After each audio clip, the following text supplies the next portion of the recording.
Now, personalised medical data of Irish patients has unfortunately been shared already online by the hacking group Wizard Spider to further their claims for their 20 million in ransom that they are seeking from the state.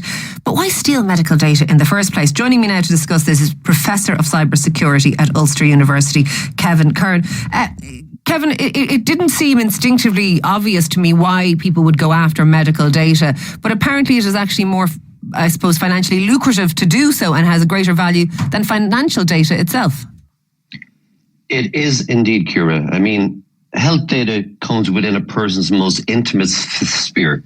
What we have is medical confidentiality from the father of medicine themselves, because the fact is we have to be able to trust a doctor. Because otherwise, what would happen is, if you were afraid to trust a doctor because it's very intimate about us, then in other words, you might not seek medical help, of course. And the fact is that there's no sector in the world that handles as much personal data as the healthcare industry. Because what you have is you have doctors, you have nurses, insurance companies, pharmacists, other professionals, and trusted third parties who need access to our personal files in order to give us the best health. And for instance, in an emergency, no doctor has time to access your information with a large password and uppercase, lowercase. They need access there and then in emergencies. So health information, unfortunately, contains so much information about us. It contains all the things from our name, address, or emails, medical operations procedures, but it's there in a perfect form that can be used later for identity theft. Hugely sensitive information, I suppose, therefore more valuable and indeed hard to change. You can change your financial data, you can change your passwords, you can change your credit card number, but you can't change this stuff. Can I ask you, it has been reported now that the state, we're not willing to give, it would appear, the 20 million in ransom to Wizard Spider, but it is possible that instead of paying that ransom, now that things are being released onto the internet, that the state could face millions in claims from patients who might suggest that their sensitive data wasn't adequately protected by the state here. What's the likelihood of that? I mean, could we be facing into an enormous claims bill now by people whose data has been hacked?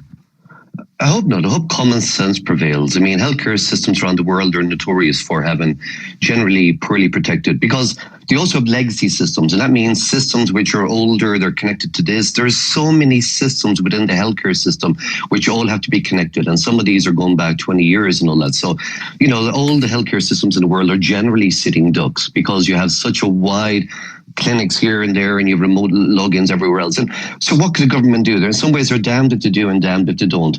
The only way around ransomware in the future possibly is for all the governments in the world, is to agree never to pay a ransom and to make it illegal. But the fact is, how do you enforce that? Because I know if I run a business and I'm making X number of million turnover and hackers come in and encrypt all my data, and I could get it back for a few 100,000, or that's worth it to me, well, I'm going to pay that ransom. And I'm not going to tell the government. And how will the government know? Because it's all done through cryptocurrency. There's people out there who negotiate with ransomware. There's companies out there who pay the fines and all this to go under the radar. So what is the solution? Well, I mean, of course, the solution is to have backups. And there are so many weird things again. One thing that a lot of people don't know is at the moment, a lot of this ransomware, if you have installed a Russian keyboard as your second keyboard, or your first keyboard if you speak Russian, that is. But actually these ransomware files, or the ransomware software comes in and it checks first of all to see if there's a Russian keyboard installed. And that is because a lot of these are based in Russia. And as long as they're not attacking the Russian government systems or within the borders, they're fine. So in other words, it's like... So if we use a bit of Cyrillic on our keyboards, we're laughing. Is that what you're saying?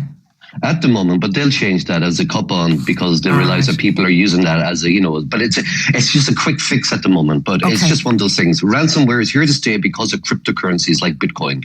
Unfortunately, they can make money now and remain anonymous to hackers. Look, thank you for speaking to us this morning on all of that. That is Professor of Cybersecurity at Ulster University there, Curran.